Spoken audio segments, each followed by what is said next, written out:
Welcome to another ski podcast. For many ski resorts, this will be the last week of the season, but annoyingly, it ended some 6 weeks ago thanks to that fun sponge COVID-19. That is unless you're in Norway, where at least one ski resort seems to be opening. But as we're sponsored by Switzerland Tourism, we won't be recommending you go there at all. Not that you could travel there, I suppose. If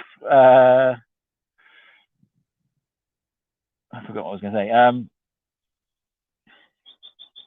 I mean, if we were still, I'd edit this bit out, sort my life out. If we were still able to travel, I'd probably say, I'd probably be going to Switzerland for my final few days on the mountains to some high altitude resort like Glacier 2000 or Saasvej. That's probably where I'd be heading right now. But unfortunately, it's the last week of the season, but there is no season going on. I'm, of course, joined by Ian Martin in Brighton. How are you, Ian? I'm very well, Jim. Good. Well, that was concise. Personally, I'm sat out on my balcony. I thought I'd bring the listeners some mountain alpine charm to the recording. Sounds like you've got a squeaky door at high altitude behind you there, which I presume you can identify that bird song. It's a robin. Yeah. Okay. The alpine robin.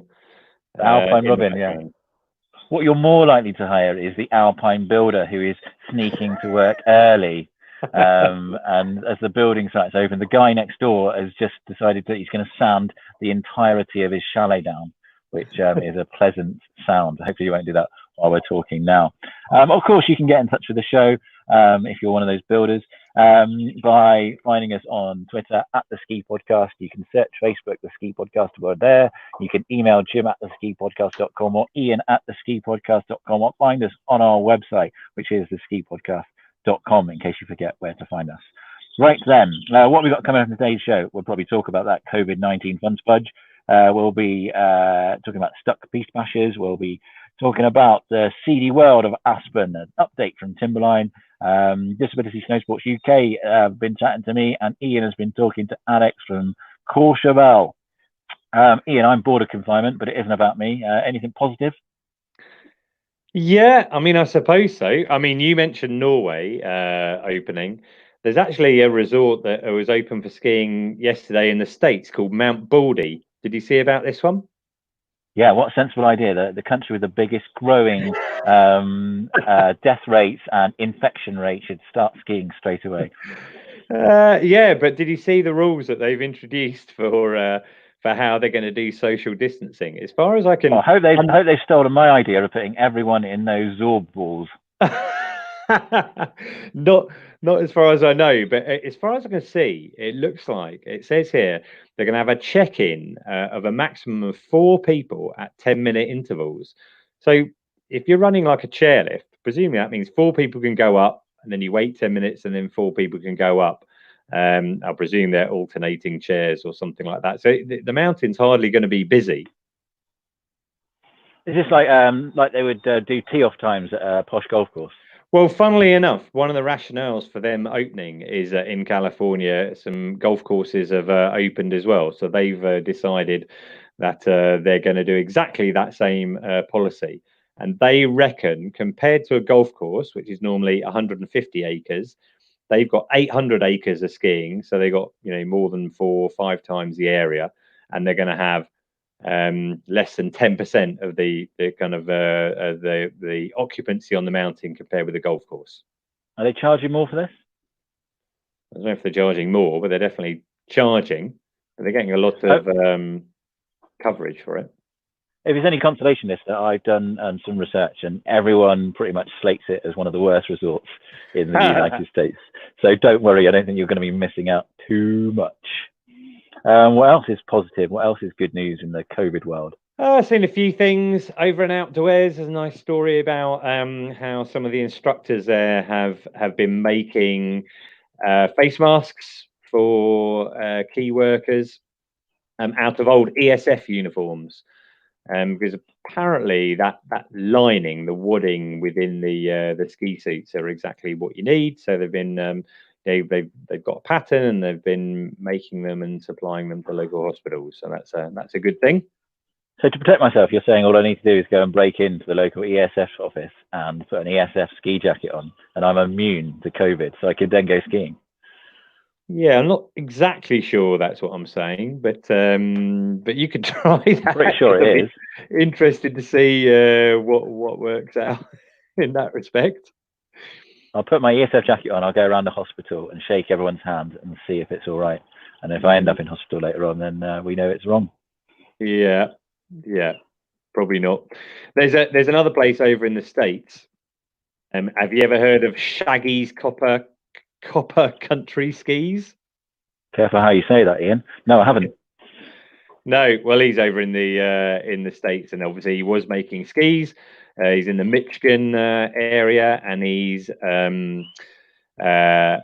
segued into making face masks instead.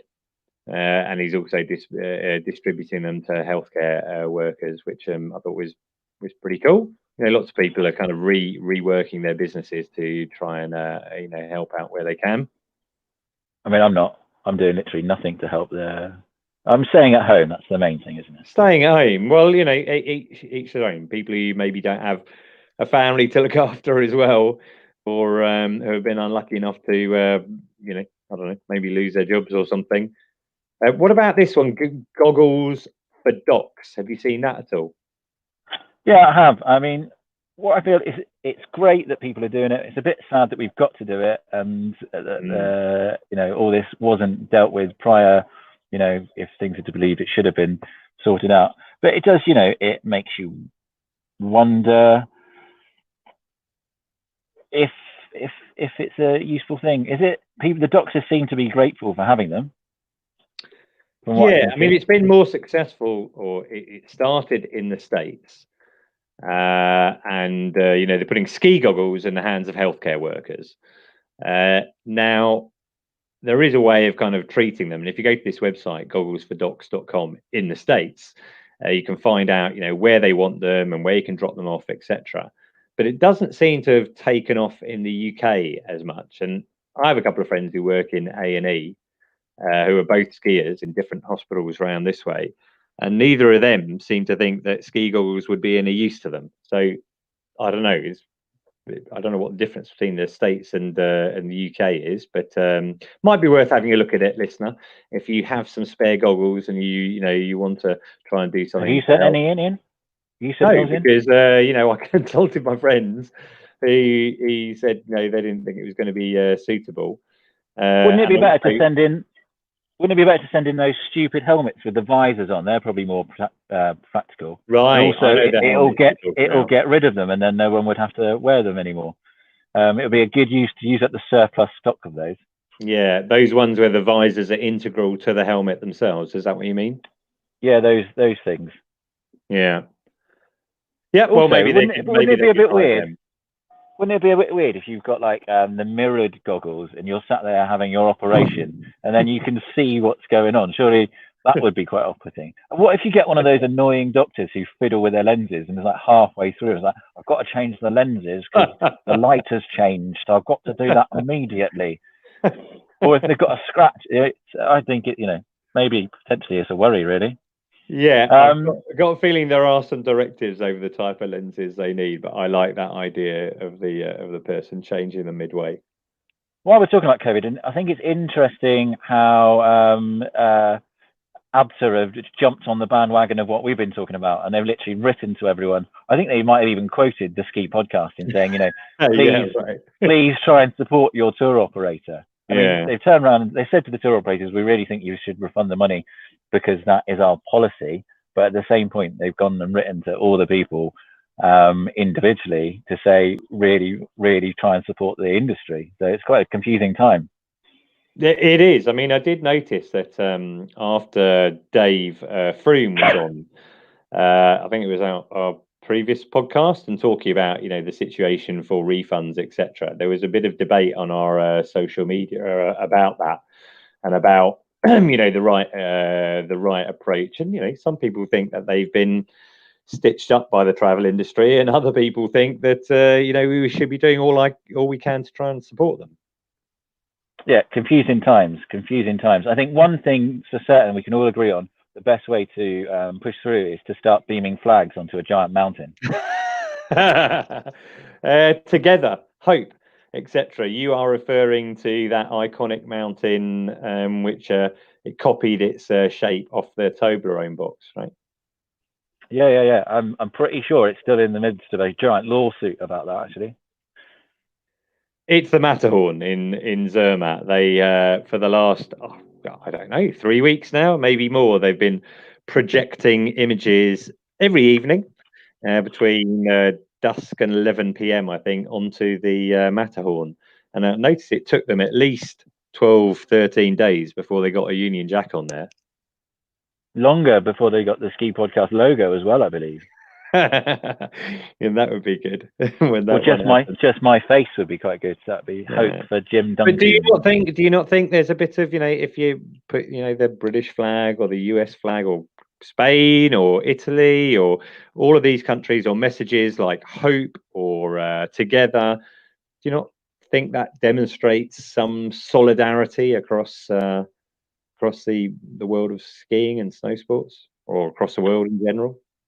Yeah, I think it's a nice thing to do. I'm not anti it. I don't think it's going to cure it, but yeah, it's definitely a nice thing to do. I heard Donald Trump has suggested that could be a cure for coronavirus. What, projecting stuff into people's projecting faces? The US flag onto famous mountains around the world. Really? Wow. He is definitely a scientist. I can guarantee that. Yeah, I think it's a nice thing to do. I'd like to see maybe England return the favour. Are they doing that? Are they projecting anything onto Ben Nevis? No, but I did see. Definitely not the Swiss flag for sure. In Val d'Isère, I haven't actually done anything with this. I think it's Dick Yates Smith who owns YSE. He projected. Here it is. I just found it. This is real on the fly. He projected something onto a building in Val d'Isère, and it's maybe a bit like the old grey whistle test. Do you ever? I mean, that's a long time ago. It's got someone kicking like a coronavirus cell, and it says, "Let's kick its ass." That's Val d'Isère's response to Zermatt projecting countries and messages of hope together. I'll stick it in the show notes and I'll tweet it. Good stuff. Some other good news, Ian, is the Trading Post, which is a supplier in Bourg Saint-Maurice. Yes. Who they do things like provide bacon and Marmite and those vital things that, as an English person living abroad, you kind of do crave. And he started doing free deliveries and is including Le Clusaz. So a positive story there. Once again, it's all about me, this coronavirus. Who owns that business? Who runs that business? Oh, I can't remember his name now. I know it's not who you think. Oh, okay. It's not who I think. All right, I'll take your word for that. It might be, I don't know. Zermatt wise, he's delivering today. Maybe I'll see if I can get I'll make a really long stick on my microphone and interview him and find out what it's like traveling around empty ski resorts. Actually, I listened to another podcast that I listened to. Someone was explaining how she had to apologize for the sound quality because she had literally done that. She'd rigged up her mic on a long stick so that she could observe social distancing and still interview someone. And in fact, one of the great things, I'm going to rephrase that. Something that is good about this whole world we're living in at the moment is all of these other podcasts that I listen to. I don't know if you listen to many. They're normally in a studio. They've got amazing sound equipment, etc., and they're having to do what we do, which is record remotely using, different apps. And they've all been brought down to our level, and now we're competing on a level playing field. That's good to know. I'm also, here's another thing I'm interested in is that it seems like Dominic Cummings has got his hands on the ski industry and has forced someone out of a job early. And I think he's lining up Rishi Sunak. Is that his name? Rishi Sunak. Rishi Sunak to take over the ski club right. in the future. I think that's what's going on. Do you think that might be the case? Right, you've picked him because he's the chancellor or something, and also because they're a financial basket case. Is that what you mean? Yeah, that and the chance of the Exchequer seems to get replaced quite regularly at the moment. Right. Okay. Yeah. Ski club. Just like the CEO of the ski club. Why does ski no one club, want that job? No. Well, I think they swapped chairman back in January. The original chairman resigned then, and then this guy, Ian Holt, started as CEO back in September, and he has now left. And I think maybe he might have wanted the job, but he was treasurer prior to that, and we reported on this in a previous episode of the podcast. I'll have to look up when it was, but they burn through huge amounts of money, and I think it's related to that. Oh, right. He's just been spending loads of money. Well, maybe responsible or in charge at a time when the ski club burnt through a lot. I think that's probably, as he was treasurer prior to becoming CEO, it was related to that. Do you think if you're a ski club member, you'd prefer to have ski guides in every resort and good insurance as part of your membership, or would you rather have your money spent on glossy videos of people making tarsi flat? I quite like the glossy videos of tarsi flat idea. Oh, right. Interesting. But you're not a member, right? No. And that's obviously one of the problems. Not many people are, or fewer people are. But if you recall, from when we did discuss it before, they spent a massive amount of money on web development, far bigger than anything we could possibly imagine for any project. Oh, yeah. And then they didn't launch the website, or was that someone else? Well, that was someone else I was talking to. Yeah. Can't recall that one. But either way, there's a job available there if someone wants to take over the CEO of the ski club in a challenging environment. And I'm going to recommend that whoever takes over and they need a bit of downtime, they might want to head to Aspen for some recreational relief. Got any thoughts on that, Ian? Got all the links today, haven't I? Yeah, I like the way. I see what you've done there. Yeah, Jason Auslander, who works for the Aspen Times, I talked to him about Derek Johnson, the notorious ski thief, who we covered in our previous episode. I think that was episode 52. He also told me, because his beat in Aspen is crime, and quite a lot of the other crime is about drugs over there. So he told me about it. All right, and well, let's listen to that now. Oh, the man is setting up. Welcome back. After that interview, the man is setting up looks like he might be doing some sanding. I might be rushing inside any minute, Ian. Right. I mean, is it a surprise that man's going to do that? Also, is it a surprise that the use of cocaine is prevalent in a ski resort, a place that notably attracts middle class, fairly wealthy, people with expendable incomes looking for a good time? I don't know. I mean, I did a few seasons, and personally, I never came across any, but they might have been flying around. Maybe I was in the wrong resorts or hanging out with the wrong people. I don't know. If you look for it, I'm sure it's there. I'm not suggesting that you should do that. I think, as he says, it's a feature of Aspen.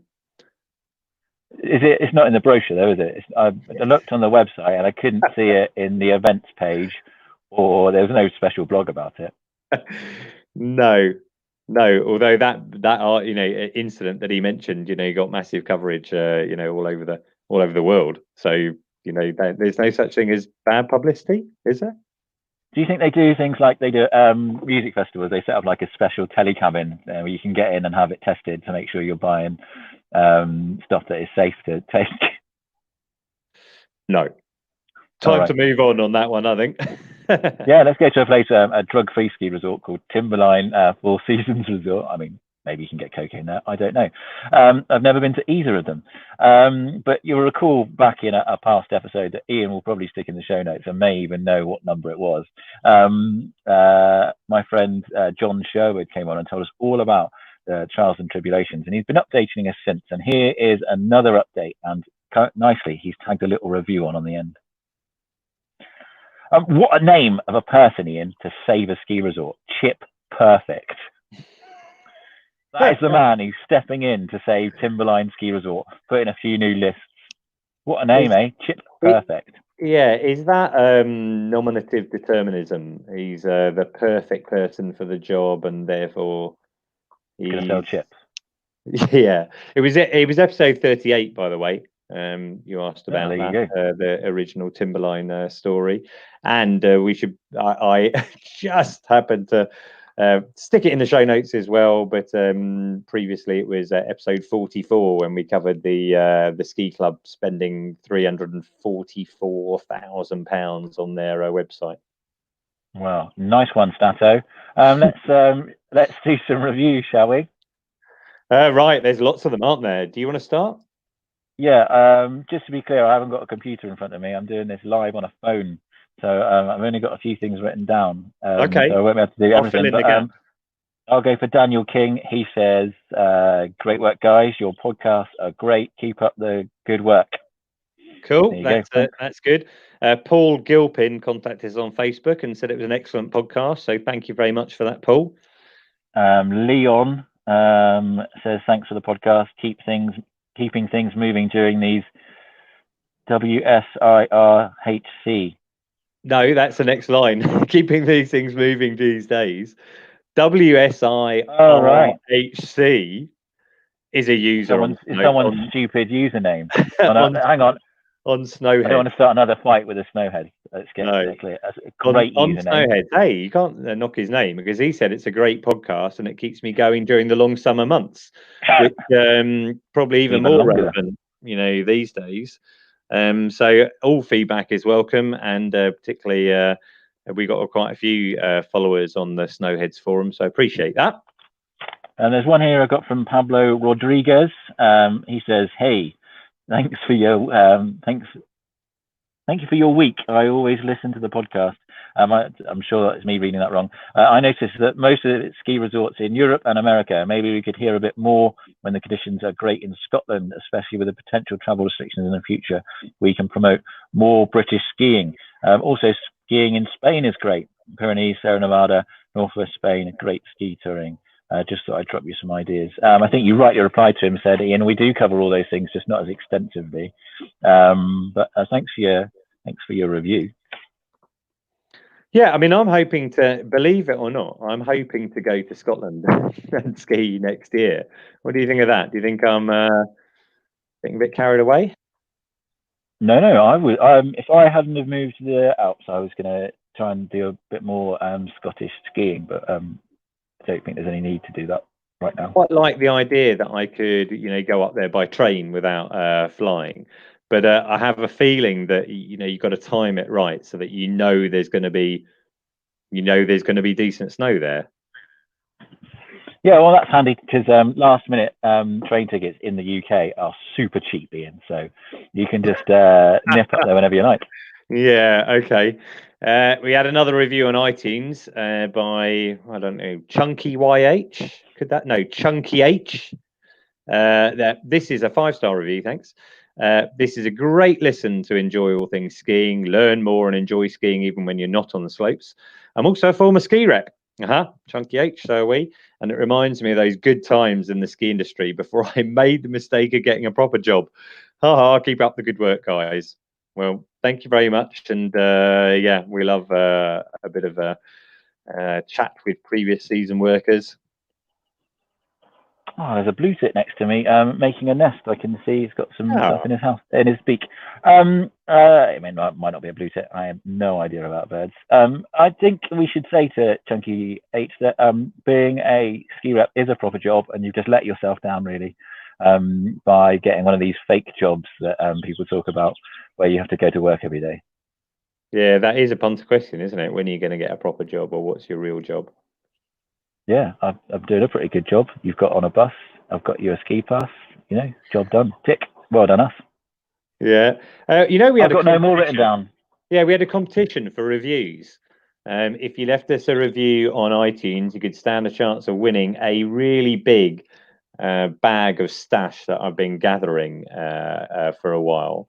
And that competition has come to a close, and we have a winner. And it's someone. I did it at random. I went to one of those, websites where you can call up a random number. So genuinely honest feature, and it was won by So someone. not like the good old days, Ian, when you used to just give it to whoever you liked. Yeah, exactly. It was GJ Harvey, but the thing is, because they gave us a review on iTunes, I don't have their email address. So GJ Harvey, hopefully, if you gave us a review, you listen to every episode anyway.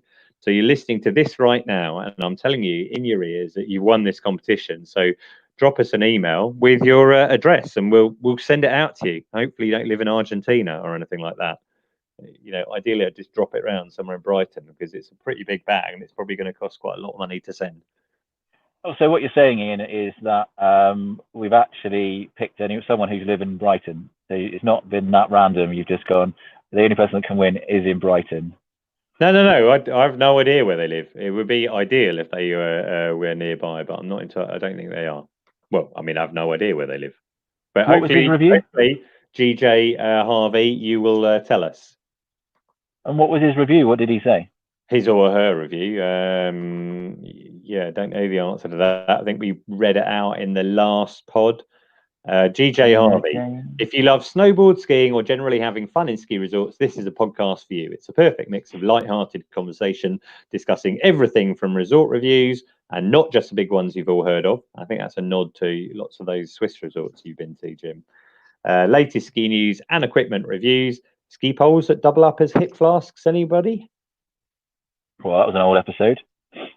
Yeah, so they've listened. GJ, I'm pretty sure we'll be hearing this right now, getting very excited about all the things that they're going to win. She'll be hearing this whenever she listens. That's right. Yeah. There we go. Well done, Gina G. Harvey. Gina J, maybe. Gary George. Gary James. My name's James Gary. Gary James is look, maybe it's my dad.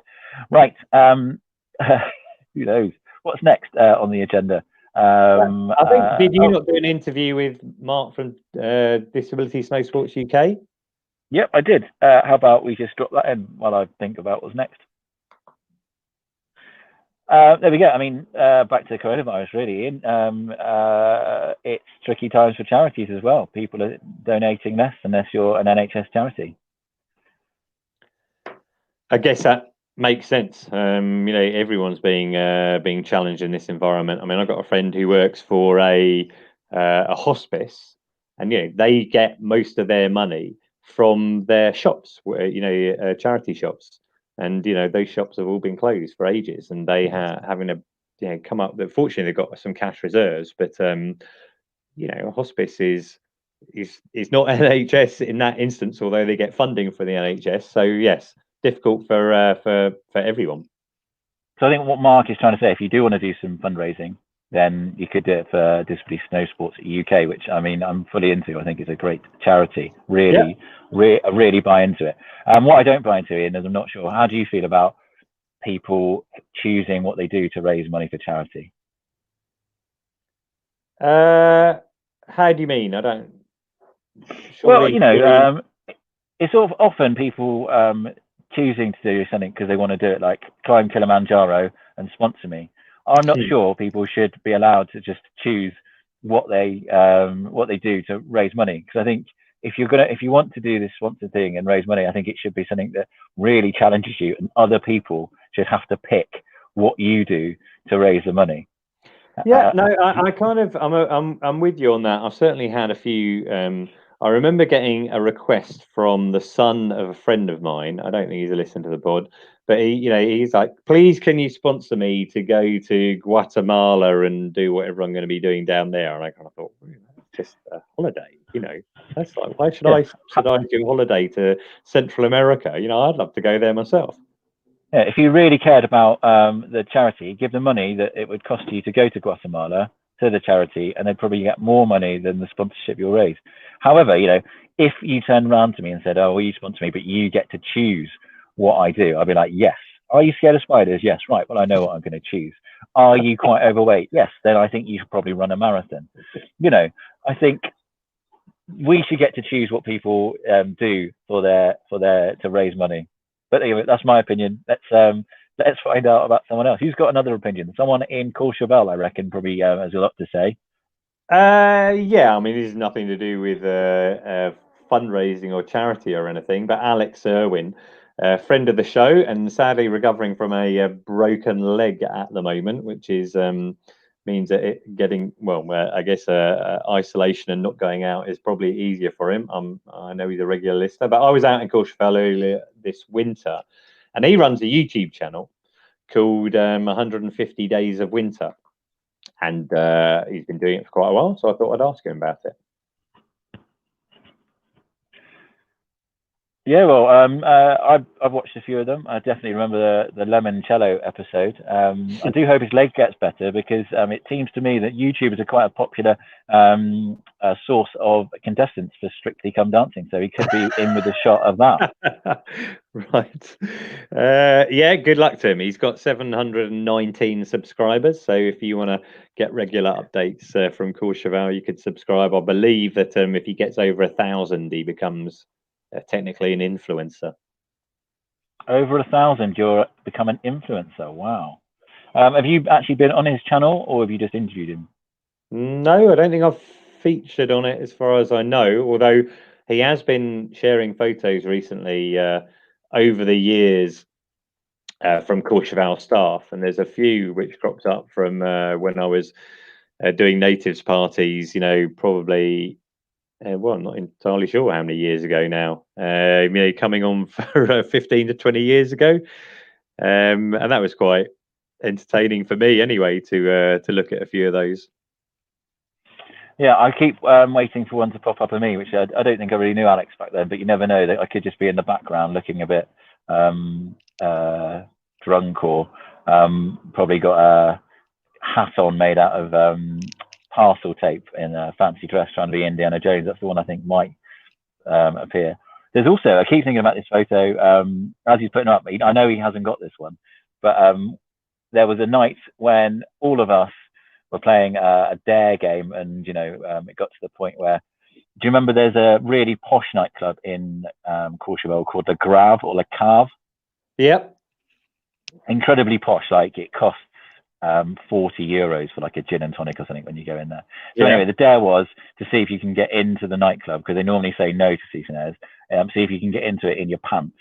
And one person lost, and he had to go and do it. And then he said, "Oh, someone do it with me." So we played this game again to see who would join him.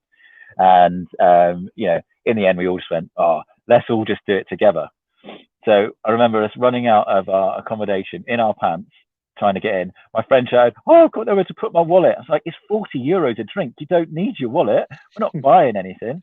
Anyway, we got in our pants. We don't know how the bouncer. We must have just been so shocked, or he might have been out around the corner having a tab or something, so he missed us. And we're all suddenly on the dance floor in our pants with all these very wealthy people just sat there wondering what the hell was going on.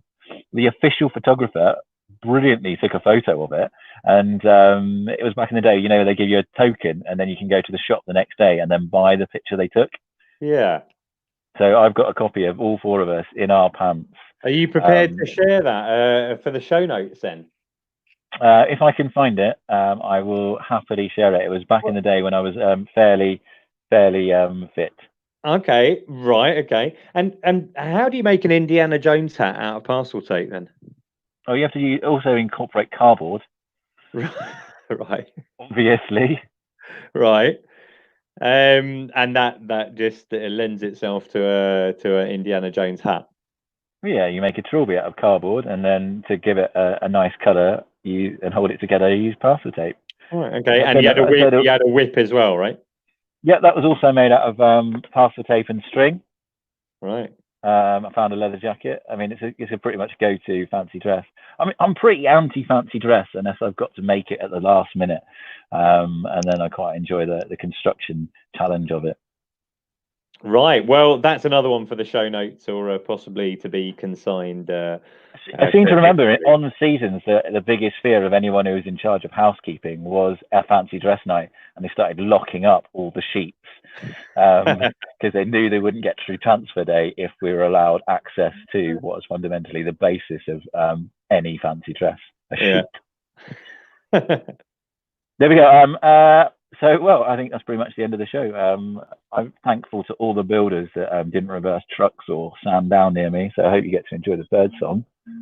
Yeah, it's good. there's a text message just as I say that. Perfect timing. What's coming up in the next show, Ian? Have we got another show coming?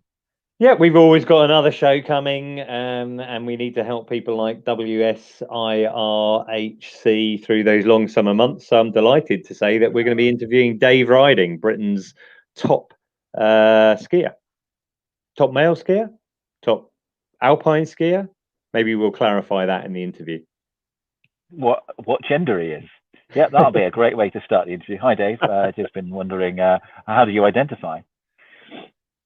No, I mean he's Britain's top slalom skier. He's been on the podium there and thereabouts, very close to winning a race. So we'll be talking to him about what he's doing in lockdown and finding out about what his life's like behind the scenes. Behind the scenes, that'll be exciting. I'm looking forward to finding all that out. Well, there we go, Ian. Thank you for everyone for listening, and hope you're enjoying your lockdown. It might be over soon. Maybe it'll be over by the time we have our next episode. Take care. Bye.